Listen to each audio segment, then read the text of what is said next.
क्या आप जानते हैं कि ब्रज में एक ऐसा सरोवर है जो पानी से नहीं बल्कि प्रेम के आंसुओं से बना है। बात द्वापर युग की है। एक बार रास के बीच किसी बात पर किशोरी जी यानी राधा रानी रुष्ट हो गईं। इसे ही ब्रज में मान कहा जाता है, एक ऐसी नाराजगी जिसमें गुस्सा नहीं सिर्फ अथाह प्रेम होता है। राधा जी इतनी व्याकुल हुई कि एकांत में बैठकर रोने लगीं। उनकी आंखों से गिरती अविरल अश्रुधारा ने एक विशाल सरोवर का रूप ले लिया।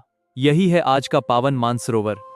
उधर तीनों लोकों के स्वामी श्री कृष्ण व्याकुल हो उठे। वे राधा जी को मनाते रहे, उनके पीछे पीछे घूमते रहे। कहते हैं उस दिन कृष्ण ने हार मान ली और राधा के मान की जीत हुई। श्री कृष्ण ने हजारों जतन किए, कभी नटखट ग्वाला बने, कभी मोर बनकर नाचे और कभी उनके चरणों में गिरकर क्षमा मांगी, पर राधा रानी का मान टस से मस न हुआ।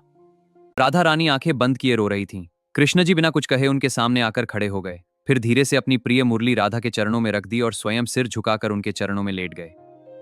कान्हा ने उन्हें मनाने के हजारों जतन किए, पर सब व्यर्थ। अंत में उन्होंने अपनी वंशी पर एक ऐसी तान छेड़ी जिसमें सिर्फ राधे राधे की पुकार थी। जब राधा जी ने देखा कि उनके विरह में स्वयं ईश्वर की आंखें भी भीग गई हैं, तो वो और रह न सकीं। उनके होठों पर वो दिव्य मुस्कान आई जैसे पूरे ब्रह्मांड में रोशनी भर गई हो। उनके मुस्कुराते ही प्रकृति खिल उठी और मान प्रेम में बदल गया।